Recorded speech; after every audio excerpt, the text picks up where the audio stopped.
So, so as I was saying, Michael is, is an artist in the same spirit of Ilan. I'm not sure that all that was expressed, but I won't try and say it again. But I think it's also important for you to understand the important political leadership role Michael has played as an elected councillor of his community, which is a set of islands off the coast of Canada, that Canada kind of forgot to legally colonize, but nevertheless claims it. And his people, the Haida people, are famous, I think, certainly within North America and partly globally, both for having been a not easily colonized people who themselves were incredibly good in their war canoes, but also being famous for their art, particularly their totem poles, and also being famous for the fact that they defended their own rainforests. They're rainforest people, but a cold rainforest people. They defended their own rainforests from the major logging companies in North America in a most extraordinary battle in which Michael was a central figure, and used the projection of cultural power and the deployment of art was equally alongside constitutional law and all the other strategies to effect a major turnaround in both ideas of indigenous sovereignty, but also in the protection of landscapes and the reimagining of what Canada might be. So he's been in the heart of that politically as well as an artist. The other thing to say about Michael is that he could have spent his entire life, fighting in those islands, but in fact he's always had a vision across the Pacific and to the wider world, and you'll hear, I'm sure, about that. Not only as an individual, but his people also have had that view, and so you'll hear him talking of Japan and Korea and all kinds of other places that he's been deeply tangled up in culturally. And he was a board member of the Christensen Fund, the organization that I ran in the old days. And the risk of embarrassing you, Michael, some of the best moments in my life have been with Michael, with indigenous communities on islands or in deserts around the world. And his fearless engagement with other human beings is quite remarkable, and you'll see that today. So over to you, Michael. Wow. Goodness. Thank you. To be considered as one of the highlights of your experience, Ken, at the Christensen Fund is an amazing compliment, and I think maybe overstated a little, but in response, I found that the 10 years being on the board of the Christensen Fund with Ken Wilson was exuberant, delicious, and borders and horizons stretched, not beyond sight, because we went to visit those faraway places and faraway thoughts. And it was a privilege to be there, because I saw in these faraway places in northern Kenya, perhaps in the Pamirs, and Vanuatu, and Bougainville. These were places that are so far away from my little village up here, quite close to Alaska. And yet I learned with Ken's help that those people in those other places, in deserts and mountains and faraway islands, were actually very much dealing with the same thing that my own community was. That the sense of exotic indifference was really quite fabricated, and that the similar challenges we were facing as people of land and water, our indigenous people, was the common assault by Western colonial or imperial aspirations. And even though we might point back and say these things have happened or initially happened years ago, the repercussions are very real today in our lives. And like the goldfish in a little bowl of water, sometimes it's hard to see what we're surrounded by. The presentation that we've just enjoyed was really very strong. I sat here and I felt that my hair was streaming back, like I was being pulled and pushed to great distances by the power of the story, of the education, of the teachings that Elon has shared with us. The class is very lucky, very fortunate to have the degree of deep thinking so close at hand, and much of it was very new to me, and so I don't have the appreciation of all the details. But obviously, from your responses, I think that it is a familiar story to you. And as you move ahead through your studies, you will start to take these teachings that Elon has shared with us and start to apply them in very real ways. And that is in part what I want to just talk about this evening with you is some stories, examples of how we have faced a similar challenge and we've done reasonably well. Of course, we never get the ball quite far enough down the court to be fully happy. We must remain vigilant and mindful that there is still work to be done, in that it is a process of engagement. It's not a process of scoring a goal and getting to the end of the game.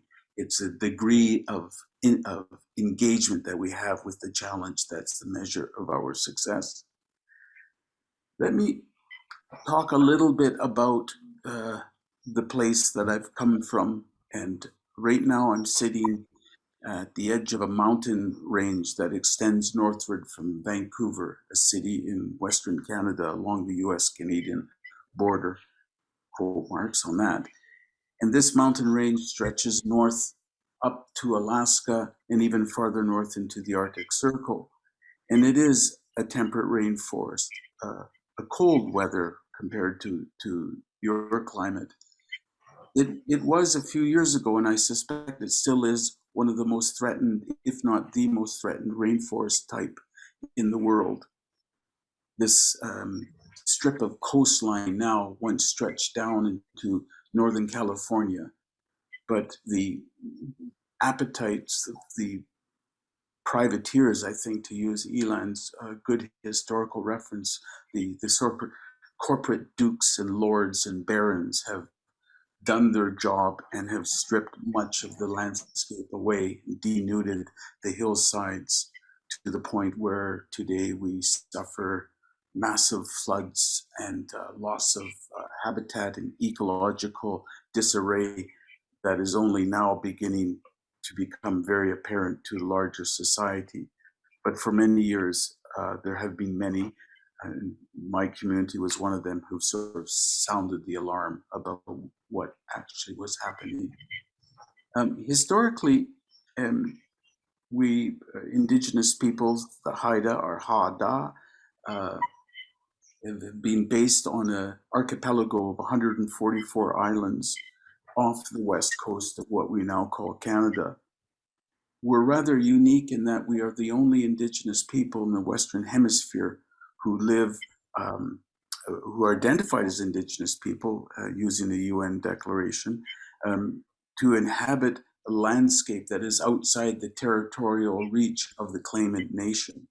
We are 27 miles off the beach of Canada, and the territorial sea of any nation state is 13 miles.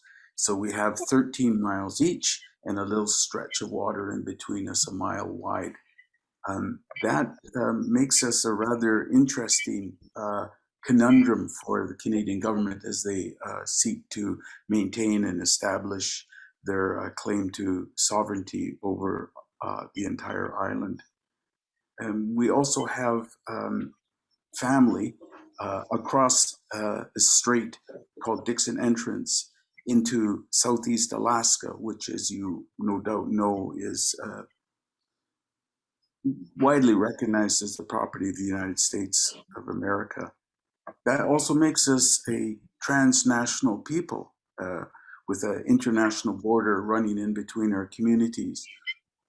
I should be able to go 40 miles across the water and visit my grandmother, but instead I have to make first an 80-mile journey to Canada, and then to the nearest port city in Canada. And then I have to make another 40-mile journey to Ketchikan in the United States. And then I have to make another 40-mile journey to the village that my grandmother lives in. So we have that issue unresolved and very much on the table, as Canada and the United States in a few decades will come to a negotiation table, and the thieves will divvy up the spoils, and they will attempt to establish a border between them. Right now, it's just a holding pattern, I suppose we might call it. So that will be an issue coming up in maybe in my life, but certainly in the decades ahead. We have had, I should say, prior to the industrial logging, 17% of the world's cedar supply. And cedar, Thuja plicata, is a beautiful tree, a phenomenal, strong, lovely creature that we have lived our lives with for the last 11,000 years since the tree came to the island. We remember the glacial period. We have stories about the glaciers that existed previously, and we have stories about the first tree that ever grew on the island. So we have this consistency of memory over a fairly impressive span of time. The 17% of cedar tree represented at its time 85% of the best cedar trees on the planet.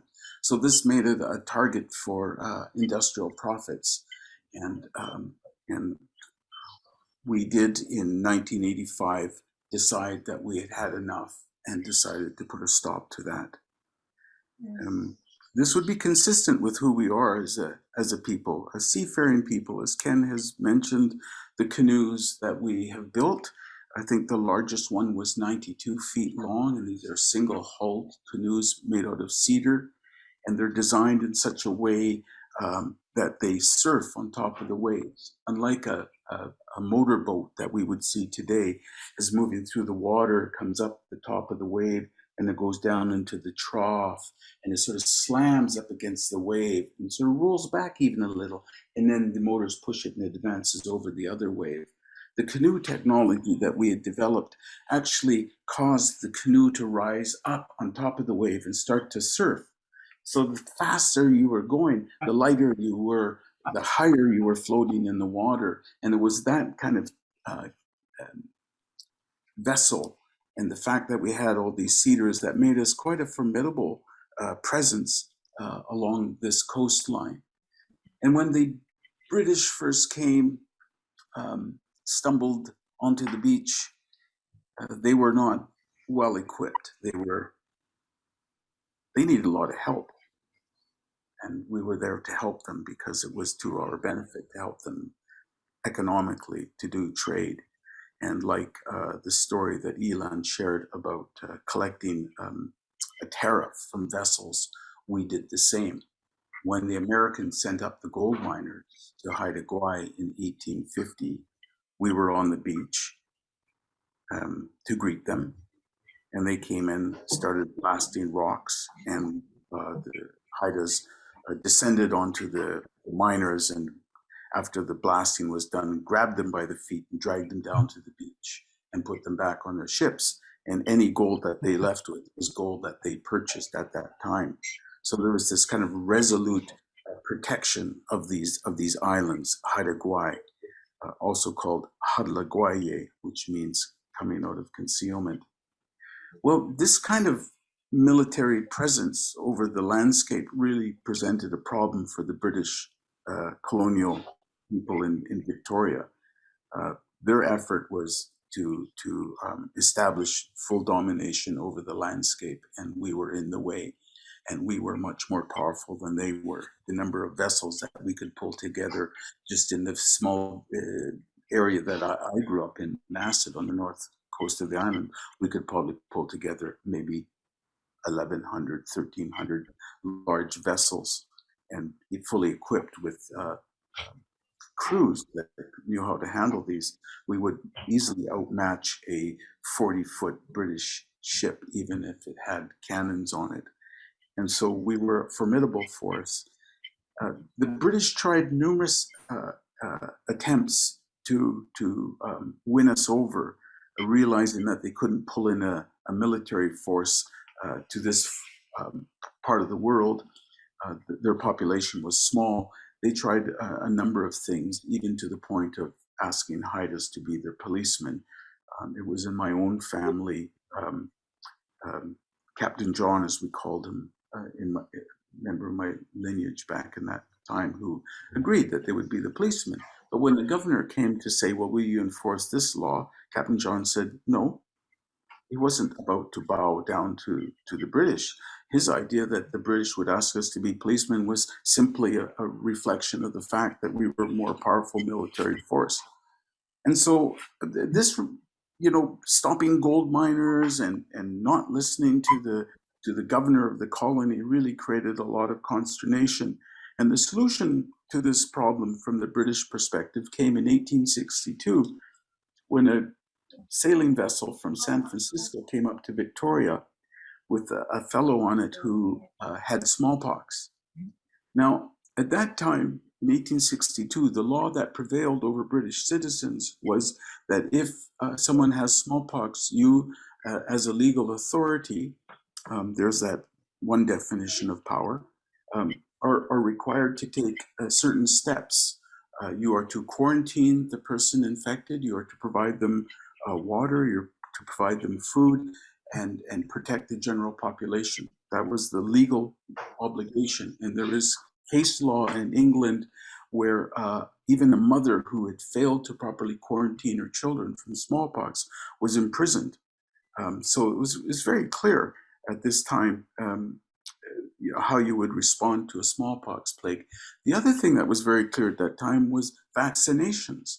It was well known how to vaccinate a population against smallpox. Two things didn't happen in Victoria in 1862. Haidas, and we lived in 3 villages in Victoria, and quite large communities, and a small British fort. And there were Tlingit people, which are people from Alaska. There were Tsimshian people, also coastal people here, Stikine people. It was a gathering of people because this was a merchant port. There was a lot of trading going on. There was a lot of economic activity going on here.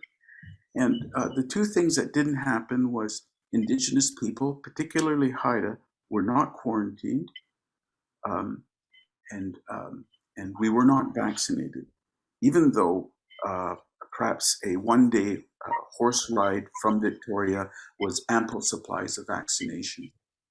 The governor of the colony decided he had urgent business elsewhere and left town, left the city of Victoria in the hands of a couple of rather questionable characters, all interesting. These guys were members of the Masonic Free Order of Masons, I think they're called. And they had some plans afoot which required removal of Haidas as well as some of our neighbors, the Bella Bella. We lost a lot of people. We think that we lost about 90% of the population.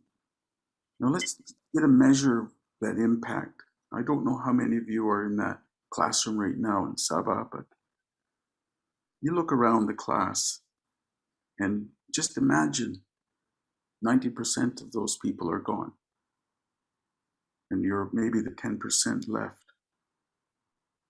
What is it that you remember from the class? What is it that you carry forward to the next class? The weight of being a survivor is tremendous, and the impacts are multi-generational. So 1862 was quite a dark period for us. The only reason why I'm here is because my great-great-grandmother, a child at that time, with her auntie, also a child, were playing on the beach, quite far from the village. and two men came by in the canoe, Gasawak and Kithgulungs, and they knew that smallpox had hit the village. And they stopped and they grabbed the nieces, they were the uncles, and whisked them away to safety in Alaska to a small remote village. I've just outlined the sort of historical situation that we experienced here, specifically for Haida, but generally for Indigenous people along the West Coast. The presence of Canada has not generally been an enjoyable experience. Following the decimation of population in the 1860s, Canada started to institute what they called residential schools, which was the forcible removal of children, some as young as 4, from their homes, and often escorted by police, were taken away hundreds of miles to schools where they were expected to live under the care and attention of various church groups. And they would often be gone for decades, really. Many didn't return. Many ended up in graves. Many ended up as victims of sexual attack. And even in my lifetime, I've talked to people, and I know people who've gone to residential schools. This process, this assault continued for a long time, over 100 years. Even now, the numbers of graves, unmarked graves that are being found in residential schools locations continue to grow. Children were beaten for speaking the language, underfed, experimented on. One of the experiments was how little can you feed a child and they still survive. So today, the results of this kind of aggressive assault is seen in the statistics of Indigenous lives in the Canadian experience, the high death rates, the incarceration rates are the highest for any identifiable population. The number of children currently in state care, provincial or federal government ministry care, actually exceeds the number of children that were in the residential schools, over that 100-year plus timeline. So it's not a pleasant place to be Indigenous. Notwithstanding that, we were a rather persevering group of people up on our little island of Haida Gwaii. And 1985, we decided that we had to do something about this. And this, I think, speaks to the point about what is the relationship that one has with power. And we were small in number, small in influence. We were not particularly well educated within the Canadian system of education, academia, university, and the like. We were not influential. We did not have fine friends in occupying privileged offices. We were not wealthy by a measure of how much money we had or how well employed we were in the market economy. We were very much a small group of people known for perhaps one thing, which was always kind of interesting, as artists. We were producers of ethnic art, I suppose, and our material cultures displayed probably in any museum around the world that aspires to kind of an international status. You will find objects, Haida objects, carved with our iconography. You look behind me, and by the way, I'm in a studio, and this is a piece of work that I'm doing. And don't have so much time left, but I'm going to give you a few slides just to kind of give you an idea of this work, this iconography, like the maps that Elon had talked about.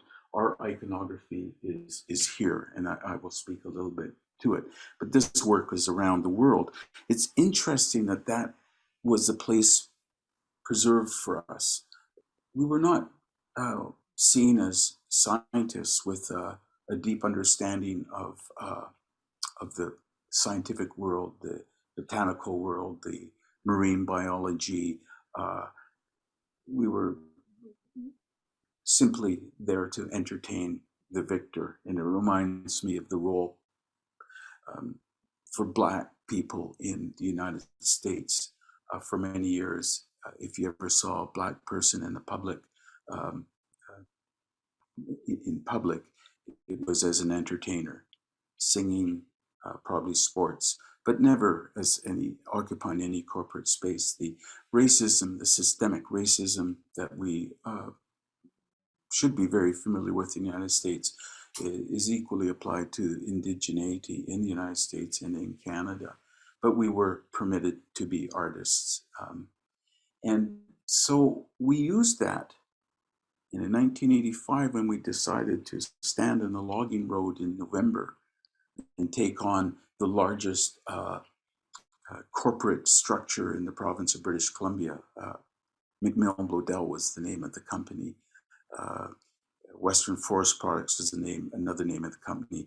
And the thing about these companies is they were owned by the cabinet ministers of the province of British Columbia, the same people who were issuing the licenses and giving these logging companies permission to log some of this 17% of the world's best cedar. And so we knew we were up against a pretty tough opponent, but Haida have a saying, which is, if you're in a fight, take on the biggest challenge first and put all your energies into that one. And if you win that one, you won't have to fight again. But if you take that little situation that's so comfortable and you think you can win it easily, when you knock that one down, there'll be another one to pop up. And by the time you come up to the biggest challenge, you will be exhausted.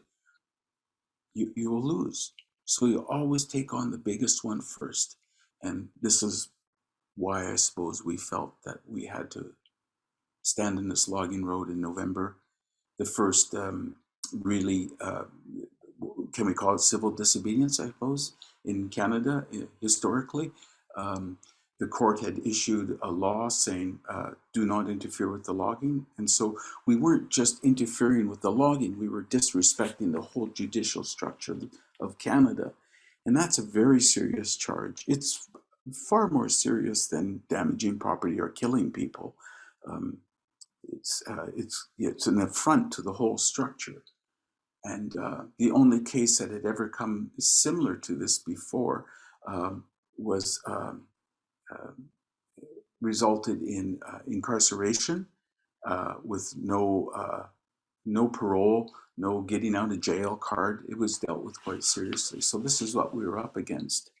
So you imagine a group of Indians, indigenous people, Haida, on the logging road, 40 miles away from the nearest town. The nearest settlement close to us was a permanent logging camp, occupied just by men with very few women. So you got a man camp, sort of like a military camp, I suppose, and policemen, lots of policemen, more policemen than we even realized had come in because this was not going to be tolerated. Two things were going for us, or one thing in particular, was the image of the artist. So we weren't seen as thugs or revolutionaries or radicals. We were seen as a community of artists and not really very dangerous. And but when we stood up and defied the court order, things shifted quite a bit. Now, something happens when people have to go face to face and not wearing armor, not wearing hard hats and goggles and looking scary as we often see in some of the sort of state responses to civil disobedience around the world. These were people, RCMP officers, and they were there to enforce the law. but they were enforcing the law with people that they had to look at directly in the eye, a long ways away from home. And things became very human very quickly.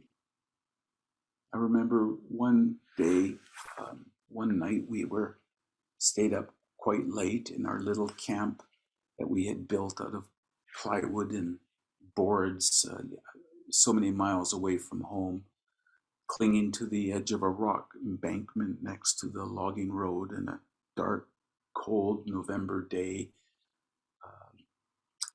No TV cameras at that time. We hadn't quite made the national press. Indeed, we would go on to have a whole lot of international coverage, but at this point we didn't have it. So we stayed up too late, and it was early in the morning, and we heard a knocking on the door. It woke us up in the camp, and by golly, it was the RCMP. And they said, the loggers are up at the road, ready to go to work. Aren't you going to have the blockade today? And so we said, oh, yes, yes, please, can we have time for coffee? And the police said, yes, 10 minutes, and then come along. And the police were up there, and they were blockading the loggers, waiting for us to come up and take our place on the road. So everything started to develop a sense of theater and a whole lot of respect, because we're dealing with people, with humans. And for me, that was a profound realization that has gone on in these, almost 30 years later or longer, has gone on to become a very important part of the work that I'm doing as an artist, which is realizing that I can't make this fight work if I'm dealing with generalizations and demonizing the other. We need to see the other as human. The reason why RCMP officers, our police officers, our military forces around the world are so bespeckled in armor is to deny themselves the humanity, so that they can go and bust people over the head and be cruel and stupid and violent, is because they've denied their humanity. So that's the opening in the armor, is to realize that the opponent is actually human, and to find a way to question that power, to question that authority that is in a way that is human and cuts through all the filters that they've structured. In fact, it was so effective that when they were arresting us, I remember they were arresting Ada, Ada Jovanovic. She was an old woman then, she's now passed. And she was standing on the road, and the police came up to arrest her for breaking the law. She was charged her with contempt of court. And she reached inside her ample bosom and she pulled out a Bible and she said, forgive them for their sins. And that policeman started crying. He was rather embarrassed about what he was doing. Now, she did get arrested, but the impact on that person was profound. The impact on the rest of us was profound, as we realized that the way to fight this was to realize that these were humans on the other side of the blockade line. So I'm running out of time, so I want to quickly just say, okay, how do I take these experiences and translate them into action as an artist? I've retired myself from politics. It's been a long haul, some 27 years of life in public service in my village, sort of an inherited role, I suppose. So my grandfather was the Yahgulanaas, which is translates to English as the village chief. But let me just talk a minute about chief and hierarchy and power. And we're very familiar, and we've all talked about what is power. And I won't talk about what we already know as power, is this hierarchical structure, this patriarch, if you will, this sort of nasty piece of work often. In a classic Haida structure, the Lanas Ao doesn't translate to village chief, it translates to town mother. And it's interesting that the highest rank that a man can seek and achieve in his life of political office is to be called the town mother, because the town mother is always a man. And my great-grandmother explained it to me, that the obligation of leadership was to feed the people, was to nourish the people. you may be somewhat familiar of a practice, an economic practice called potlatch, which we still do that today. And basically what it is seeking and achieving political status in a community based on your ability to be generous. So I think of it as kind of a socialist or communist sort of point of view, where you share your goods with the greatest number. And that's what happens in the potlatch when you give away the gifts. But to get there, you had to acquire those goods.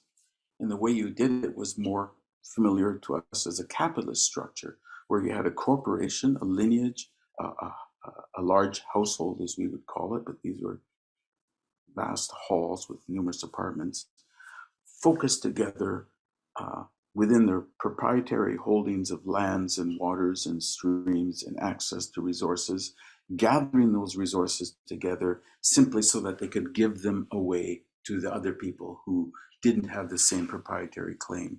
And that's the potlatch system. So it merges the kind of drive of ego to be better and to do things that are self-serving. And it combines it with the sense of the collective, that the distance that the individual travels, of course, is much further if we travel in a group. So potlatch system and the role of men to desire to be called women is consistent today. It's somewhat eroded by the Canadian presence, and in part there was a time when Canadians and British would refuse to do any kind of dealings with women. Now, women were property holders of various important resources. Some of them were exclusively owned by women.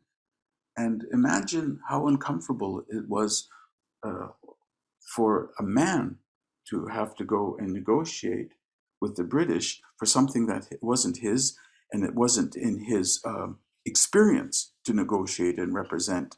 And there are stories of my own family, the man coming back from the sailing ship at the end of the day and getting bawled out somewhat fiercely because of the poor negotiations that they were doing. That kind of erosion of the power of women has continued even today. Notwithstanding that, there is still this strong thread of the power of woman in the community, where we measure our relationships and lineages entirely by through the mother's line, the grandmother's line, the great-grandmother's lines. These threads still stay, and the power and authority of women is still expressed quite vibrantly, less so than it was in the past, but still present. So I'm just going to take the remaining moments and try to talk about how do I translate notions of ethnic identity to a larger audience. First of all, let me repeat something that I was talking about. Why would I want to do that? I want to do that because I'm trying to influence change. I'm trying to make change, but I'm not doing it through the force of arms, simply because I don't have enough resources, I don't have enough people, and besides, it's just immoral. There has to be a clever way to affect change without calling onto our heads, violent assault. We do not want to repeat the smallpox of 1862 or the residential schools. We are needing to be clever. And one of the things we found out on that blockade line is we can make RCMP officers cry. One of the things that we did at the end of that is we actually forced the Canadian government to put some money on the table for various activities. And then we went to the communities that had opposed us, the Canadian communities, the small settlements of people who were loggers, people whose jobs were actually supposedly at risk from us setting aside this ancient rainforest. Now, in that archipelago, that represents almost 75% of the total landmass is now in some protective status under direct or indirect Haida authority. So we've been quite successful. So rather than insult people whose livelihoods they felt was going to be impacted by our success in saving the rainforest, we offered to share all the money with them. And we're talking about 1985, we're talking about $30 million Canadian. And the deal that we offered them was they would sit at the table with us as long as they agreed that all decisions were made by consensus. In other words, we were not asking for full power and control and decision making, and we would not offer that to them as well, but we would work with them to set up an agreeable system of sharing the decision making and the economic benefits of having a fairly sizable sum of money for a population that at that time probably didn't exceed 6,000 people. That has been a very successful move. You put enough money on the table, and you can get all the people who've been arguing for years together. And if there's a way for them to share in that money, they're there. And those arguments disappear, and they did disappear quite quickly. So far, to the extent that even the Supreme Court of Canada, small Canadian settlements on Haida Gwaii have said to the Canadian government, we trust the Haidas more than we trust the government of Canada. And that has created a wonderful sense of cohesiveness amongst all the people on the archipelago, not based on indigeneity or ethnicity or race, if you will, but based on common purpose. And I just want to go back and see if this slide image pops up at the Haida Gwaii Pledge. And down at the bottom is a website. So if you're interested to sort of understand a little bit more about this, you might want to go to this website and see that the aspirations of having a gentle relationship with the sort of non-human world is not exclusive by ethnicity. Indeed, we will rush to admit that some of the significant bad actors are our own people. Ethnicity is not a solution in of itself. It is not going to guarantee a good and noble lifestyle. We need to be mindful of that. Generalizations can be quite dangerous. So there's the Haida Gwaii Pledge. So I've experienced in those years, particularly 1985, the value of reaching to people's hearts. And what propels me is that if they see us, if the other sees us as humans, as mothers and fathers and brothers and sisters and children, they may be less inclined to do violence onto us. They see our humanness first, and the issues that we carry to the conversation should be less challenging to discuss and resolve.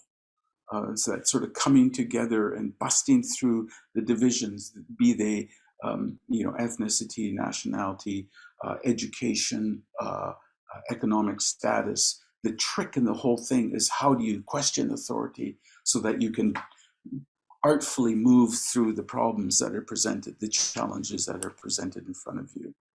And one of the ways that I've been doing that is this book, Fly the Hummingbird, which is, I worked with environmental groups in Japan many years ago and illustrated a book for them that they printed in Japan, which went on to some great success there. #3 bestseller in Japan in one day, all wonderful things. But what I want to draw your attention to is the bottom of this slide is His Holiness the Dalai Lama has written a bit of a afterword, it's called a foreword, if you will, but for the book.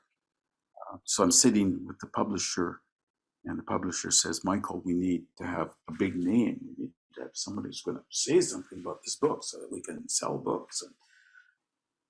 And so I said, just ask the Dalai Lama. And the publisher, I can remember, looks across the table and says, do you know the Dalai Lama? I said, no. But right now, there's zero chance that the Dalai Lama is going to write a foreword for a book. If we ask him, we must be at least increasing our chances to 50%. And so he bought that argument, and we sent a letter to the Dalai Lama's offices, and he agreed and signed the foreword.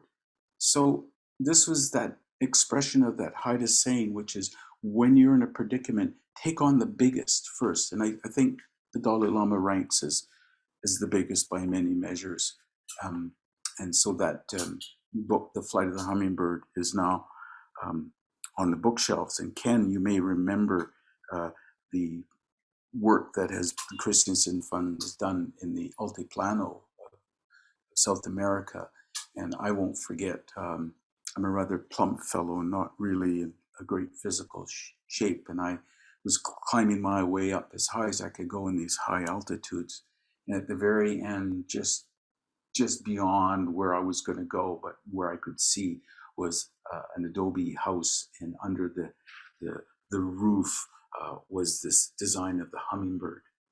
And this is a story about the hummingbird. Basically, it is a proverb. I like to call it a parable for the environment. The entire forest is on fire. Everything is burning, and all the animals are fleeing, except for one bird, a hummingbird, darts away to a little creek, swoops down and picks up a bead of water, flies back over the fire, drops the bead of water, flies back to the creek, picks up another bead of water, and drops it on the fire. And one of the animals say, Dukdukdia is the hummingbird's name. What are you doing? Foolish. You're so small. That fire is so huge. So this is kind of foolish. And Hummingbird says, I do what I can. And the story ends there. And I find that quite interesting. It's not about, the objective is not about putting out the fire. We never know whether the hummingbird is successful in putting out the fire. And we never know if the hummingbird ends up being a shish kebab and burning and falling into the flames, and ultimate defeat, I suppose, as he fails. Because it's not about putting out the fire. It's about just doing what you can. It's about not wasting oxygen. It's about integrating yourself into the moment and not pretending it doesn't exist. Life is not about accumulating material wealth. It's about engagement. It's the moment to moment. Each moment is precious. Each place is sacred. And how we establish our personal, intimate, individual relationship to those things is the measure of success. And this is The Flight of the Hummingbird, which we, as I said, it's not only illustrations and some words there, but we've actually, I've turned that into an opera, and we are now in the process of expanding that opera to an hour and 20 minutes, I think. And the international opera circuit, such as in Frankfurt, is interested in mounting the production. The moving along, because the clock is ticking, I want to bring your attention to this. One of the things that comes out of the studio is something that a series called Coppers from the Hood. This particular hood is from Ukraine. It's a Zaluta. It's a vehicle that was manufactured in the Ukraine post-Soviet. I'm supposed to be in Ukraine at an exhibit, but obviously that's not happening. This particular image here is the vehicle hood finished with a gold leaf and a platinum leaf and an image painted on top of it. It's based on an archaeological find under St. Michael's Cathedral in Kyiv, which shows the horse, but on top of the horse in that archaeological carving, that stone carving, is a warrior with a spear. And something about that just doesn't sit right for me. I think there's danger. My experience says when we do a blockade, we don't go armed with rocks and spears and sticks. We go with a far more powerful weapon, which is our mind and our heart. And we question authority cleverly. So in this hood, I put a mother and child, and it's very timely as we think of what's going on in Ukraine, and I track the situation of a number of friends that I have made there. So these coppers from the hood seem to be quite popular, I guess. This one that I'm showing now is in the Metropolitan Museum in New York, and deals with the relationship between Raven, which is the overall creature. And Raven is this personification of this human passion, interest, desire that's about self-gratification. And he's quite a very complex, creative trickster symbol that we use to laugh at ourselves and to sort of process the kind of things that we want to do as stupid little bipeds that we are. We use this creature in the classic iconography to examine that and to sort of throw it out so that we can observe it and perhaps do better. And inside the body of the raven and its wings are small little humans doing the foolish little things that we often do. Another part of the outreach into the non-Haida Canadian world is to create artwork that speaks to younger audiences. And here's an example of what I call Haida manga. Haida manga is taking these sort of classic Haida icons and being playful with the colors and allowing them to move and to twist and to turn and to become comic books, if you will, manga, graphic novels, as a way to convey the heavier, weightier challenges and messages of being Indigenous in a colonial society. We can only go so far if we just want to talk about the horrors and the loss and the suffering. At some point, the audience isn't there anymore because they're too busy crying and they're sobbing or they've pulled away. We need to find a way to get into their hearts and minds. And so we use art as a vehicle to say, look, this is who we are. We are not just totem poles. We are people. We are humans. And if we can get to that place, the bigger issues of relationships and borders and relationships of colonial and indigeneity can be addressed in a more thoughtful way. This is our experience. The other thing that we do in the studio is this is a 12.5-ton sculpture, stainless steel and copper, which is located here in Vancouver. And the message in this particular piece, which is not apparent in this single photograph, is that we can afford to step out of our comfort zones, like the whale that leaps out of the ocean and then falls back into the water. That thrust, that power, that energy to leave its comfortable place, to throw itself out, is only possible because it knows it will return back to its comfortable place. It's the trust, it's the faith in the goodness of what it's doing, allows it to do things that we would say, well, that's kind of strange. And that was the kind of thing that drove us in 1985 to do the blockades on the logging road in Haida Gwaii. And there's other examples. We don't have time, numerous examples of various conflicts. The other thing that the studio we produce is this is a collage work with ink, and the head of this bird-like character is using Haida iconography and perhaps in a mutated sense. I mean, this, you wouldn't find this too much on totem poles and sort of the classic stuff that you might see in state institutions and museums. But this character, the background of this is an economic analysis of the life expectancy, pardon me, the life conditions on reserve indigenous communities in North America. And some of the pages are also reprints of the UN Declaration of the Rights of Indigenous People. And over top of that, this character is looking at us and wondering, am I so strange that I'm fearful? Perhaps not. Yes, time. Okay, so look, let's move along even a little quicker here. This is the kind of work that I'm producing. This overall design is actually a Nahin design, which is a woman's art. This is a woman's weaving design that I have then laid out and then used the negative spaces to put in the graphic narrative, Haida manga. So the each one of these spaces inside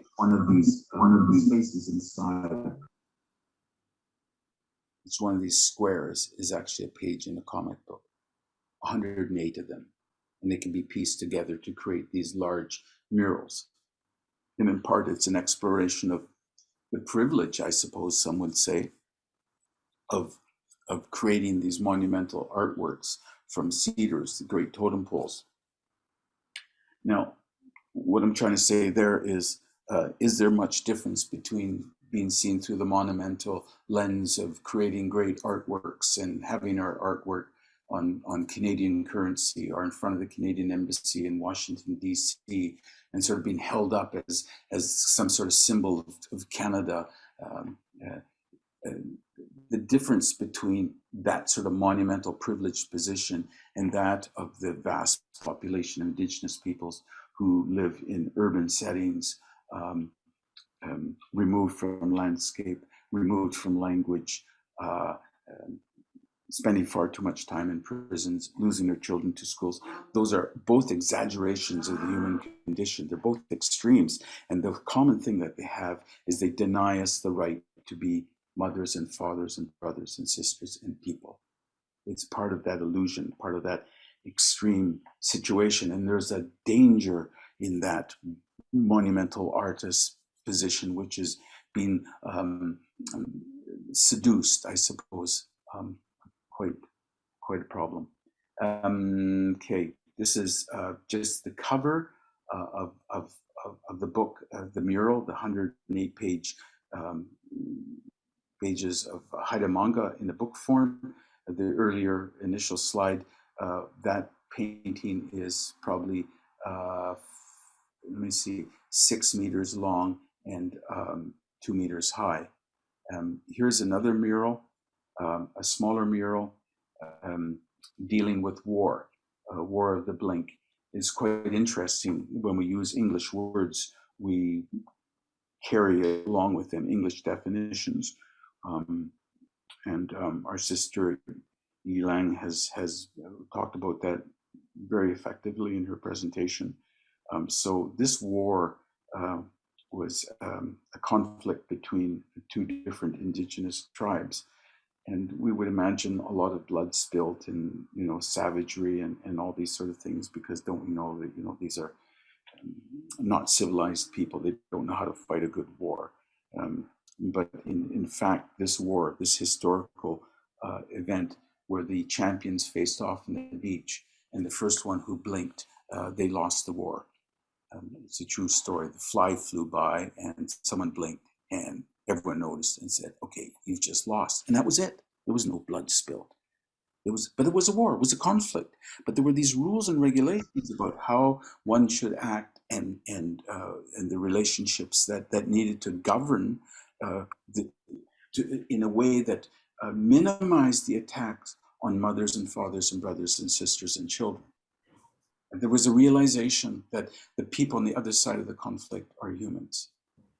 Now, let me see if I can just turn this off, stop share. I just want to go back and take my remaining, oh my gosh, I've gone over time. Sorry about that. I just want to talk a little bit, one more little, time, one more little. Michael, time. Take your time. Oh, okay. Okay, thank you. Okay, So I just want to talk a bit about this this piece here behind me in the studio. First of all, this is a Japanese washi, a Japanese paper, mulberry paper, the same plant that we see used in tapa cloth, and I have some of that cloth from Papua New Guinea. I have some from Vanuatu. It's a wonderful plant, the mulberry plant. This particular paper is made by the Kubota family, a small family in a small village on the west side of Honshu. It's a beautiful, beautiful material to work with. And this design here, the Nahin design, is the weaver's design. And I have weavers in my family. It was my grandfather's family, which is not really, it's not my lineage, but because it's on my father's side. But anyways, they are solely responsible for maintaining the weaving tradition over a time when women's art was a undervalued craft, dismissed as unimportant because, don't you know, it wasn't big totem poles and strong masculine energy. It was dismissed, and my great grandmother persisted to maintain the practice and then also to teach people on how to weave. And today I'm happy to say that this weaving strength is back in very good force. And one of the things about this weaving is it requires the harvest of barks and the harvest of roots from the forest, and you can't do it in a second growth forest. You need an old ancient rainforest, one of these 11,000-year-old forests with certain ecological stability or ecosystem stability in order to get the right materials together. So women are replenishing their relationship to the environment and articulate the importance of preserving intact ecosystems for an economic benefit. And they develop a wonderfully complex emotional relationship to the non-human world, which was for a time in danger. So the 75% of the landscape in Haida Gwaii probably is as about stable and protected as it possibly can be when the women in the community take that position that is important to maintain. And then the men don't go out and make bad, crazy business deals with logging interests. So we're doing pretty good. I think we've managed in the last 50 years, I suppose, to really swing the world around. And so on this particular one, what I want to talk about here is, if you notice these lines here, which I call a frame line. The word that's commonly used by academics is they love to write about Haida iconography is they refer to these elements, these dark positive elements, as form lines. And I think there's a certain sense of hubris and an arrogance in there, because when we use the word form, we imagine that we know what we're looking at because we see its form. We can identify its contours, its substance. These things are known to us. And there's a falseness to that sense of knowing. I often like to talk about one of the words that I think that really reveals our attitude towards the world is something called forest management. And my response to that term is, and how does a forest function? Do we even know what's going on in a forest? I think the answer is no. And so how do we manage something we don't understand? I don't think that's possible. I mean, it's a lie. It's a falsehood. Best we can do is manage ourselves inside the forest, and so I'm alert to the way that words are used to describe things such as the form, as if we understand this ancient iconography. It's not as old as yours, I'll grant you that. It's but it's reasonably ancient, and it certainly arises out of a pre-Canadian, a pre-British experience. And what it actually is quite interesting. Okay, now you've all seen comic books and manga, and one of the things you're going to notice is that the whole structure is divided into these little rectangles and squares of various shapes. And inside that box is the story. And anything outside the box is not really that important. At the very best, it represents, uh, um, it's a symbol for time and a symbol for space. But really, the only thing that's important is that's what's happening inside the box in that moment. And it's the same argument that Western Europe used when they invaded North America. They said, the land is empty. You know, there are people there. They're not really people. They're uncivilized. They're savages. They're lesser than. They don't really count. And they imagine the world outside their own experience, their own system of regulation and law and custom and culture. Everything outside was vacant and worthless. And I think in part their hunger, their desire for wealth was blinded them to the reality that the world outside the box is not empty. The time-space symbols that I use in Haida manga are filled. They're solid. They're not empty. These little compartments here where the story goes, it is contained by that which is outside ourselves.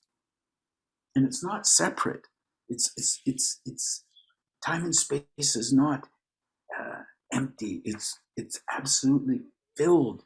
In some cases, the time-space symbol expands. It becomes larger than us. We feel pressured, or we feel hurried, or we might even feel anxious. But the thing outside our own selves is bigger than us, and it pushes down. It will not be denied. It exists.